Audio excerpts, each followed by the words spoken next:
The night was unlike any other.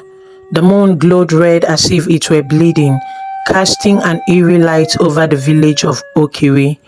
Everyone huddled in their homes, fearful of the rare lunar eclipse said to bring strange happenings. But in a small hut on the edge of the village, a baby's cry pierced the stillness of the night.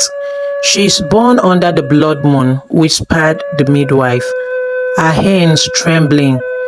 "This child will carry a blessing and a curse." The baby, named Barisi, had wide, bright eyes that seemed to see into the hearts of everyone around her. The midwife warned Barisi's parents to protect her from the world, for her gift would bring both wonder and danger. Barisi grew quickly, and by the time she was 6, her gift had already begun to show. When her mother fell ill with a fever no herbs could cure, Barisi touched her forehead and the sickness vanished. The villagers were amazed but wary. One day, a boy named Timmy broke his leg while climbing a tree. Barisi knelt beside him, her small hands glowing faintly as she touched the injury. To everyone's astonishment, the bone mended instantly. "She is a miracle," some villagers exclaimed. "She is unnatural," others whispered. Barisi's father warned her, "My child, not everyone will understand your gift. Use it wisely and sparingly." Soon, word of Barisi's power spread to neighboring villages. People began arriving in Okiri, begging for her help. A farmer brought his blind daughter. A merchant came with a dying wife. Barisi helped them all, but each time she used her gift, she grew weaker. "Why do I feel so tired, Mama?" she asked one night. Her mother stroked her hair. "Because your gift takes a part of you, my child. Healing others cost you your own strength." Barisi began to notice changes in herself. Her once bright eyes grew dim, and her laughter became rare. Still, she could not turn away those in need. One stormy night, a man named Chief Kalama arrived in the village. His son was gravely ill, and no healer could save him. Kalama demanded Barisi heal the boy. "She's not a tool for you to command," Barisi's father said angrily. But Barisi stepped forward. "I will help him." As she placed her hands on the boy, the glow returned, brighter than ever. The boy's breathing steadied, and his eyes fluttered open. The villagers cheered, but Kalama's eyes narrowed. "This is not natural," he said. "What if our power comes from dark spirits?" Fear spread through the crowd like wildfire. "She was born under the blood moon," someone muttered. "Maybe she's cursed." The villagers turned on Barisi, accusing her of bringing bad luck. They tied her to a tree, planning to banish her to the forest, where it was said spirits roamed. As the villagers argued, a sudden wind howled through the village, and the moonlight seemed to intensify. A voice echoed in the air, deep and ancient. "You dare harm the moon child?" The villagers froze in fear. Barisi, in a weak state, spoke. "I have only ever used my gift to help you. If this is how you repay kindness, then you are the cursed ones." At that moment, the ground beneath them trembled. The tree Barisi was tied to cracked and split open, freeing her. The villagers screamed and fled, leaving Barisi alone in the moonlight. Barisi's parents found her and took her far away from the village to live in peace.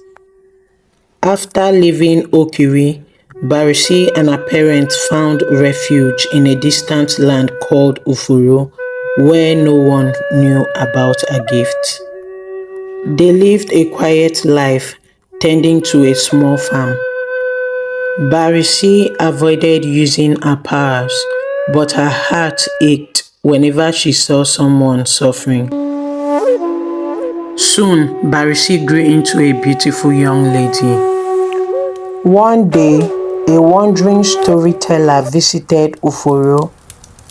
Gathering the villagers by the fire, he shared tales of faraway lands, including one about great king whose daughter was dying of a mysterious illness.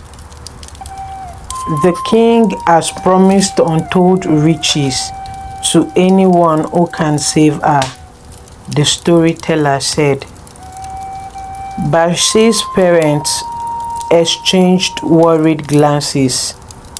That night, as they sat around their small fire, Barisi spoke with quiet determination. "I must go," she said. "No, my child," her mother cried. "You've done enough. Your gift is a blessing, but it will destroy you if you keep using it." "I was given this gift for a reason," Barisi replied. "If I can save the king's daughter, perhaps I can bring peace to myself and others." Barisi's journey to the palace was long and treacherous. She crossed dense forests, waded through swollen rivers, and narrowly escaped a pack of wild dogs. When she finally arrived, she was weak and exhausted. The palace was grand with golden gates and towering walls. The king, a stern man with sorrowful eyes, welcomed her skeptically.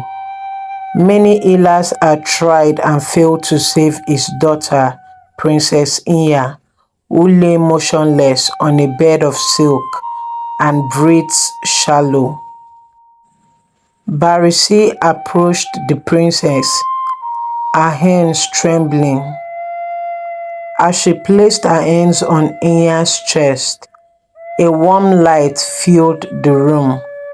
The princess stared, her eyes fluttering open for the first time in weeks.